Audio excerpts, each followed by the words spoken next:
Hilarious, if in an absurdist, British manner, and heartwarming. I'm going to do this review in 2 parts, because there is a very key similarity between this book and a, possibly now somewhat obscure, movie that was at one time decently well known, but to reveal which movie is a massive spoiler. So here's the spoiler-free part. This book is going to make you laugh. It is going to make you cry. It is going to make you reach out to speak with and hold those closest to you, and it is going to make you think about your own life.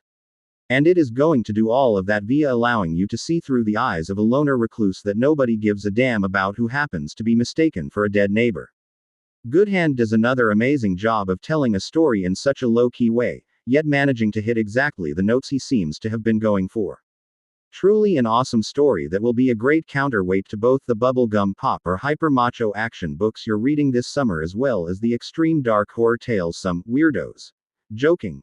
To be clear, look to this time of year or even the nonfiction books that a lot of PPL seek to read in the summer. And yes, guys, put down the nonfiction and read this book.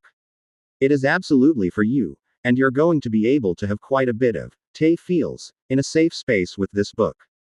Ladies, don't let the last sentence fool you. You're going to enjoy this book at least as much as the guys, as there is quite a bit here for you too, just not quite as prominent, more in the sub-story with some stuff that is going on throughout the book. And now, the spoilers. Do not read below here if you do not want spoilers.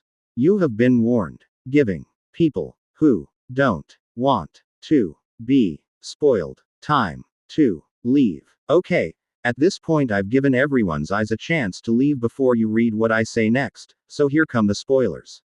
Mr. Holland's opus has to be one of my favorite movies of all time. Its final scene in particular, where Mr. Holland comes to school ostensibly to pick up his last remaining boxes from his classroom after a lifetime of teaching at this school, only to hear some noise coming from somewhere, then following it to find an auditorium full of his former students and colleagues, all there to celebrate him, simply phenomenal.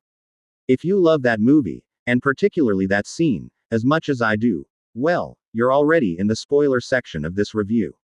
Suffice it to say, without giving everything away, that there is a very similar scene here, and it is just as phenomenal as that one. Maybe even a touch better. I don't know that Goodhand was aware of this scene, but it at least seems possible. Now, my job as a reviewer is to both describe my experience with a book and, ultimately, to try to help sell it, even on books I absolutely detest. So particularly when a book was as excellent as this one, I need to talk about the things that I think could help it sell, and thus I needed to mention this movie. Plus, I couldn't help but immediately think of that movie as the scene here was playing out, so I'm also being true to my own experience with the book in mentioning it. But I do know it is a massive spoiler, so it has been embedded in these spoiler tags.